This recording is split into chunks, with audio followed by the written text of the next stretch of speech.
अस्सलामुअलैकुम गाइस, कैसे हैं आप? उम्मीद करते हैं आप सब खैरियत से होंगे, खुश होंगे और हमारी दुआ है कि आप हमेशा खुश रहें, हंसते और मुस्कुराते रहें। मेरा नाम है रहमान अनवर, मैं गुलाम सर। और आज हम जिस वीडियो पर रिएक्ट करने जा रहे हैं, इस वीडियो का टाइटल है पॉलिटिक्स ऑफ आरएसएस। तो देखते हैं वीडियो। अगर वीडियो पसंद आए वीडियो को लाइक, चैनल को सब्सक्राइब ज़रूर कीजिएगा। तो देखते हैं। जी हेलो दोस्तों, मैं हूं कमर सीमा। उम्मीद है आप लोग ठीक होंगे। दोस्तों, आपको याद होगा कुछ अर्सा पहले आरएसएस चीफ मोहन भगवत साहब ने कहा था कि अगले 10 से 15 सालों में जो अखंड भारत का आइडिया है इसको मटीरियलाइज किया जा सकता है। ये बड़ा इम्पॉर्टेंट है कि कैसे जो आरएसएस है वो इस वक्त हिंदू मुआशरे को जो है वो ट्रांसफॉर्म करना चाहती है। और इसका जो पर्सपेक्टिव है कि वो नेहरू साहब से बिल्कुल एक डिफरेंट लाइन लेते हैं। जो नेहरून व्यू है उससे डिफरेंट लाइन लेते हैं। जो नेहरून व्यू ये था कि वो ही use to visualize world as a union, और दुनिया जो है वो एक डेमोक्रेटिक प्रिंसिपल्स पे चले, एक एगैलिटेरियन सोशो इकोनॉमिक ऑर्डर दुनिया में मौजूद हो। वो इस चीज़ की बात करते थे। सो यहाँ पे आके अगर आप देखें तो आरएसएस का जो वर्जन ऑफ द सोसाइटी है और जो आरएसएस है वो ये कहते हैं कि भाई दुनिया ने हमारी जो अंदर की जो जो हम तकसीम थे भारत के अंदर, उसकी वजह से दुनिया ने हमारा फ़ायदा उठाया। और वो इसीलिए कहते हैं कि मुसलमान भी आए, गोरे भी आए, सब आए, तो दैट इज़ बिकॉज कि हमारी जो इंटरनल तकसीम थी इंडिया के अंदर, उसकी वजह से वो आए। और मज़े की बात बताऊं कि आप जो आरएसएस है ये मस्कुलर नेशनलिज्म पे यकीन करती है।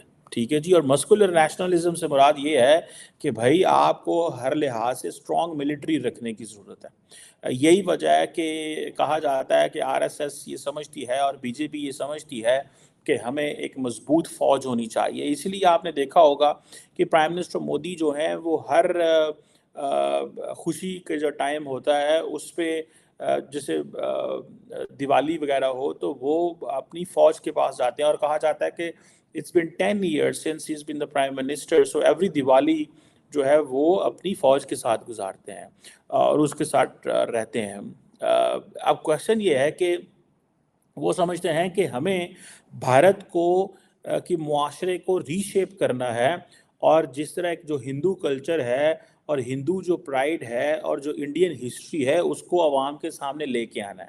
वो कहते हैं जी कि हमारा हिंदू कल्चर के अंदर मिक्स हो गए चीज़ें, हमारी इंडियन सोसाइटी जो है उसके अंदर चीज़ें मिक्स हो गई, हमें इसको प्योरीफाई करने की तरफ जाना है।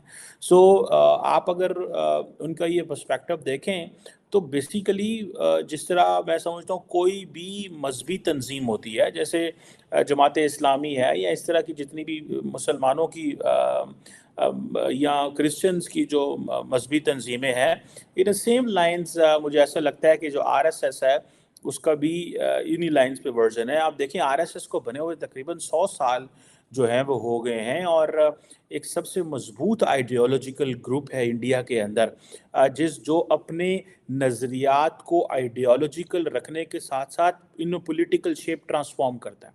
और मैं समझता हूँ कि अगर इस वक्त मॉडर्न इंडिया के अंदर कोई ऐसा ग्रुप जो कामयाब हुआ है अपने नज़रियात को मुआशरे के ये स्टेट लेवल पे स्टेट क्राफ्ट के अंदर ट्रांसफॉर्म करने में, तो वो आरएसएस है। इवन तो पाकिस्तान के इस्लामिस्ट भी उतने कामयाब नहीं हुए।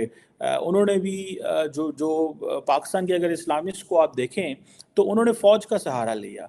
अगर आरएसएस को देखें तो उन्होंने डेमोक्रेटिक प्रिंसिपल्स का सहारा लिया या डेमोक्रेसी का सहारा लिया है। वो डेमोक्रेसी के ज़रिए पहले वो अपनी एक आइडियोलॉजिकल ऑर्गेनाइजेशन बनाई, उस आइडियोलॉजिकल ऑर्गेनाइजेशन के ज़रिए वो अपने लोगों को तैयार करते हैं, अपना मंसूबा बनाते हैं कि हमने क्या करना है मुस्तकबिल में, हमारी गोल्स क्या हैं, हमने कल्चर को कैसे डिफ़ाइन करते हैं, हिस्ट्री को, आइडेंटिटी को, अपनी नेशनलिज्म को कैसे डिफ़ाइन करते हैं। और वो सारी चीज़ों पर डिस्कस करते हुए then they go to the public, they contest elections and then they transform. वो right है wrong है, that is a separate story. How does Pakistan look it? It's not a question. How the Indian people look it and what they want, that is an important question in a way, because this is what the people want. So बहुत सारे लोगों को ये कहना है कि for instance if Pakistan was an Islamic state back in 1947 we got independence, so right now India is becoming a Hindu state in 2024 or 2025. This is what they have been planning and envisioning. लेकिन it's a very gradual process. ये नीचे से, ये bottom up approach है. पाकिस्तान की जो approach थी constitution रखने की, that was a top down approach, अगर आप उसको थोड़ा सा डिटेल से देखें. So the RSS chose the path of a democracy to bring transformation in the country.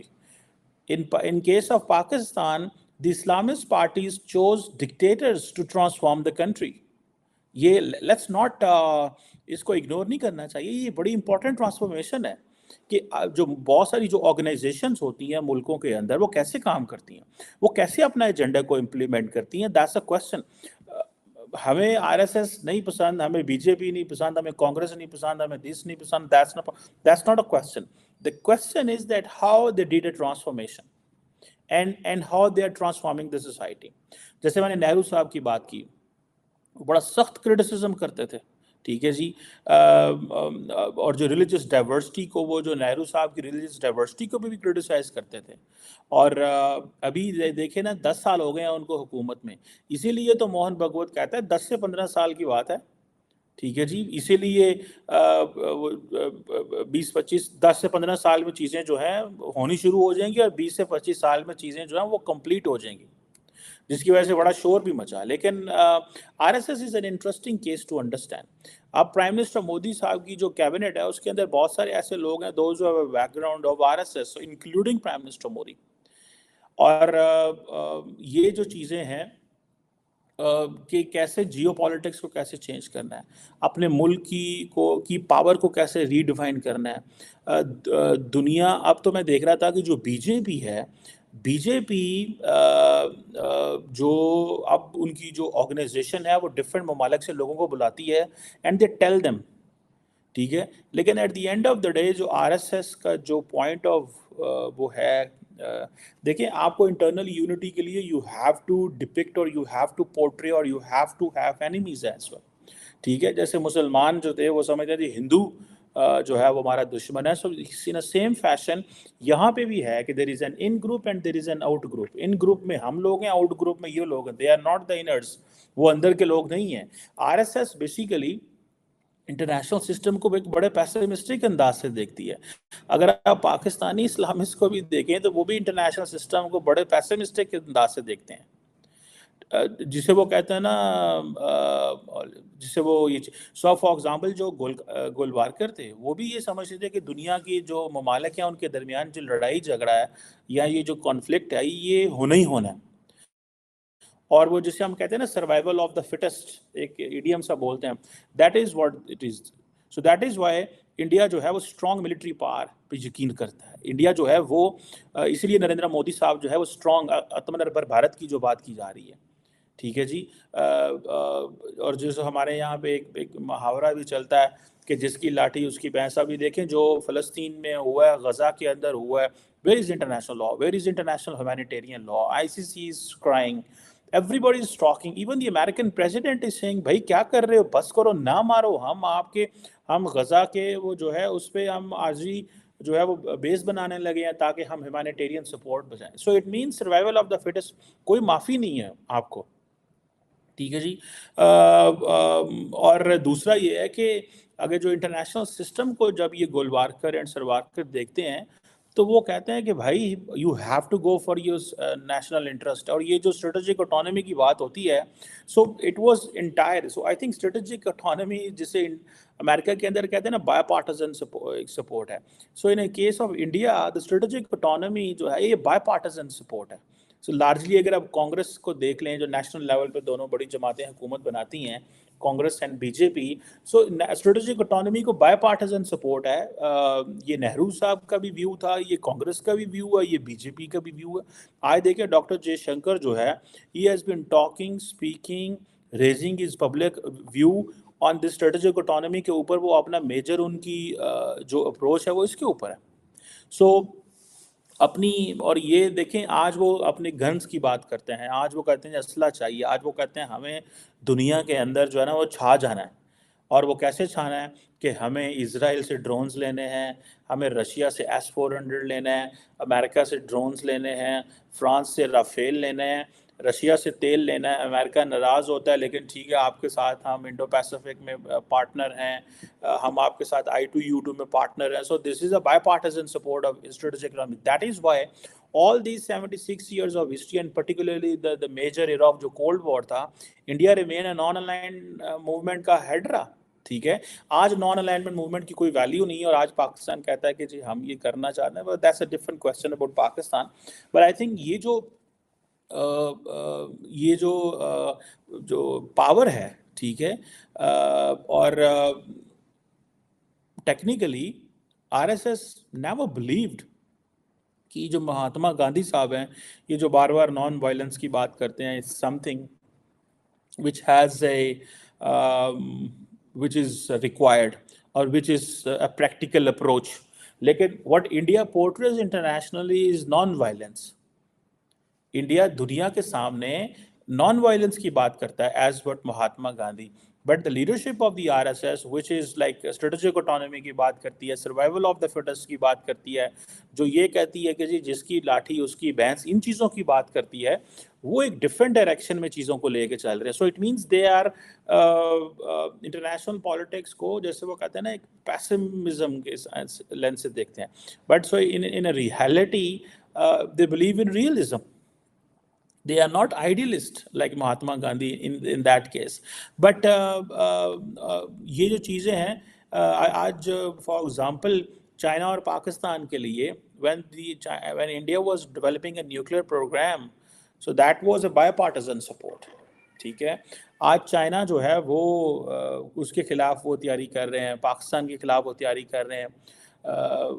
سو یہ جو کوشچن ہے انڈیا کا, انڈیا کے اندر وہ کہتے ہیں کہ بھائی آپ کو لارجلی جو آپ کی جو اکانومی ہے یا پیسہ ہے یا آپ کی جو ویپنز ہیں, that is not going to determine the only national power. So it is basically جو نیشنلزم ہے وہ آپ کو آئے گی from this idea of sacrifice, and then the whole society as a unit they have to be together and they have to find a unity and they have to have that spirit of togetherness. This is what they believe in. And میں سمجھتا ہوں کہ یہ جو perspective ہے یہ بڑا important ہے ان اے سینس کہ آج دنیا کے سامنے وہ اپنی جو اب فار ایگزامپل یہ اکھنڈ بھارت ہے, ٹھیک ہے جی, دنیا اس کو ایک کنٹروورشل سمجھتی ہے, اور وہ آپ دیکھیں کہ جو اس کا میپ ہے اکھنڈ بھارت کا, اس میں پاکستان بھی ہے, اس میں بنگلہ دیش بھی ہے, اس میں میانمار میں, سری لنکا ہوا ہے, ساڑھے نے سارے. اور یہ اکھنڈ بھارت کو ڈو ناٹ وہ consider this cultural political borders ہیں ایک جو اینشینٹ انڈیا کے تھے, ٹھیک ہے. So I think somewhere India in its culture it bring its religion as well, ٹھیک ہے. سو وہ اپنے کلچر اینڈ اپنے جو پولیٹیکل بارڈرز ہیں, سو ان کے لیے اسی لیے آپ نے سنا ہوگا کہ آئی تھنک تریپورہ کے چیف منسٹر تھے, مجھے یاد ہے, انہوں نے کہہ دیا, ان کی وہ ویڈیو آ گئی تھی, کچھ ایسا ہوا تھا جس پہ انہوں نے کہا بھائی کہ ہمیں تو امت شاہ صاحب کہتے ہیں کہ بس تھوڑی سی دیر رہ گئی ہے تو یہ سری لنکا اور نیپال میں اپنی حکومت ہوگی, یہ اپنے ہی لوگ ہیں سارے. سو وہ آپ دیکھیں ہر پولیٹیشین کا پولیٹیکل ایکومن ایک جیسا نہیں ہوتا. Maybe he might have said it in a close group, maybe he might have said this with the close lieutenants of who believed that we share the same ideology. But when وہ باہر گئے تو اس نے جا کے بات کی تو لوگوں نے, وہ میڈیا نے اس کو اٹھا لیا, because this is something very important. Amit Shah and talks of کہ جی ہم نے آزاد کشمیر چھین لینا ہے, کر لینا ہے, that's a different story. But if Amit Shah talks on about the sovereign countries like in Nepal and Sri Lanka, that will be a different story. اور وہ کہتے ہیں یہ زمینیں جو ہیں یہ سری لنکا ہو یا پاکستان کا ہو یا افغانستان ہو یا میانمار ہو, یہ ہم سے چلی گئی تھیں کیونکہ اس دور میں گورے آئے اور مغل آئے. اور یہ جو آپ اکثر کبھی سنیں اس سے ڈاکٹر جے شنکر سو, تو وہ جب سینٹرل ایشیا سے بات کرتے ہیں وہ کہتے ہیں ہم تو کٹھے تھے سارے آپس میں, کیوں وائی ڈز ہی سے دس سینٹرل ایشیا کو کہ ہماری ہسٹری ایک ہے. سو بیکاز آف دیٹ یہ جو اکھنڈ بھارت کا ہے کہ وہ کہ جی ہم افغانستان تو ہم موجود تھے, آگے سینٹرل ایشیا شروع ہو جاتا ہے. سو یہ کیا پرائم منسٹر مودی, لیکن میں ذاتی طور پہ آر ایس ایس جو ہے, پہلی تو بات ہے ایک پولیٹیکل آرگنائزیشن کا, اس کا جو پولیٹیکل آئیڈیا ہے اس کا 100 سال زندہ رہ جانا اینڈ لوگوں کو امپریس کرنا, اینڈ دین وہ اتنا بڑا اپریٹس ہو کہ وہ آگے بھی چلتا رہے. This is something important. And then at the end of the day they rely only through the democratic means for the transformation. They do not go for the military support in bringing Akhand Bharat. جیسے پاکستان کے اندر بالکل یار, ایک چیمہ صاحب نے بہت ایک اچھی باتیں کیا, اور ایک وہ ایک ریالٹی پر بات کر رہے ہیں. یہ نہیں کہ اب ایک انہوں نے خود سے یہ چیزیں بنا لیا, کیونکہ آنے والا جو ایک سمے ان کو نظر آ رہا ہے نا, جو آہستہ آہستہ جو ایک انڈیا ہے وہ اپنا ایک ایسے ایک پلٹ رہا ہے ہر چیز کے. مطلب جیسے اکھنڈ بھارت کی ایک باتیں ہم سنتے ہیں, یا وہ ایک سب سے پہلے ایک انڈیا, اس کے بعد جو ایک بھارت کی وہ اکھنڈ بھارت کی بات کرتے ہیں, اس میں ساری کنٹریز بھی دوسری پاکستان یا میانمار, سری لنکا, بنگلہ دیش یہ ضرور آتی ہیں, لیکن سب سے پہلے ان کا یہی ٹارگٹ ہے کہ انڈیا کو سیدھا کیا جائے. اس پر ایک نظر ہے, چاہے وہ آر ایس ایس کے ایک مون صاحب کی بات کی جائے, پی ایم مودی کی, یا ایک سب وہ اس چیز کو لے کر نا انہوں نے ایک ٹارگٹ بنایا ہوا ہے کہ اس کو کمپلیٹ کرنا ہے, اور وہ اس کی طرف ایک آہستہ آہستہ چل رہے ہیں. نہیں واقعی صحیح بات ہے, لیکن جو انہوں نے ایک آر ایس ایس کی بھائی ایک ڈیفینیشن بتائی ہے نا, وہ سب سے ایک اچھی تھی. کیونکہ اب دیکھو نا, ایک سب کنٹریوں میں جماعتیں ہوتی ہیں, ادھر پاکستان میں بھی جماعتیں ہیں, لیکن ان کو پیچھے سے ایک سپورٹ ملتی ہے, ان کو ایک اسٹیبلشمنٹ ہینڈل کرتی ہے. لیکن جو ایک آر ایس ہے نا, اس کا امیج ایک برا دکھایا گیا ہے آپ کو, مطلب کہ ہر جگہ, مطلب کہ یہ ایک اینٹی مسلم ایک جماعت ہے, یا ایک اینٹی ایک مطلب کہ ایک کنٹری ہے دوسری کنٹریوں میں, مطلب کہ ایک ایٹ پھیلانا, یا ایک ریلیجنس ایک jamaat ہے. تو ایسا سین نہیں ہے. آپ دیکھو نا, 100 سال ہو گیا اس جماعت کو, اور وہ ایک ڈیموکریٹ ہو کر, مطلب کہ ایک ڈیموکریٹ کے ساتھ ہو کر وہ چلی ہوئی ہے. یہ نہیں کہ اس کو پیچھے سے کوئی سپورٹ کر رہا ہے, یا اس کو پیچھے سے ایک ہینڈل کیا ہوا ہے. آپ ان کی ایک مطلب کہ ایک کام پر آ جائیں, یا ایک ہر چیز پر آ جائیں, تو وہ ان کے بہت ایک اچھے کام انہوں نے مطلب کہ ایک کنٹری کے لیے کام کیے ہیں. اب ایک اکھنڈ بھارت کی بات کریں تو ایک ٹھیک ہے, پہلے ایک مطلب کہ تھا اکھنڈ بھارت ہی, ایک بھارت کا حصہ تھا, سب پاکستان اور بنگلہ دیش, ایک میانمار اور سب کنٹری مطلب کہ جو ساتھ ہیں, ایک انڈیا کا یہ پارٹ ضرور تھے. لیکن اب وہ یہ نہیں چاہتے کہ یہ ہم سے ساتھ پھر جا کر مل جائے. یہ ان کا پوائنٹ رہے گا ہمیشہ کے لیے کہ وہ ایک یہ سب ہم اکٹھے تھے. لیکن اب جو ایک ان کی ایک ڈیموکریسی کی بات کریں نا, ایک انڈیا کی, تو وہ کافی ایک اچھی ہے, اور اس میں ایک سب ایک مطلب کہ اس میں ایڈ ہو جاتے ہیں. آپ دیکھو نا, ایک مطلب کہ ہر کنٹری کے ساتھ مل کر ایک چلنا, یہ کہ ایک ہر کنٹری کے بس میں نہیں ہوتا. ایک امریکہ کو بھی ایک سائڈ پر رکھنا, پھر ایک رشیا سے اپنا ایک تیل وغیرہ لینا, اور ہر چیز کو مطلب کہ ایک ڈیپینڈ ہو کر رکھنا, تو یہ بہت اچھی بات ہے. بالکل. تو امید کرتے ہیں آپ کو ویڈیو پسند آئے گی. اگر پسند آئے ویڈیو کو لائک, چینل کو سبسکرائب ضرور کیجیے گا. ملتے ہیں نئی ویڈیو کے ساتھ, تب تک کے لیے گڈ بائے, ٹیک.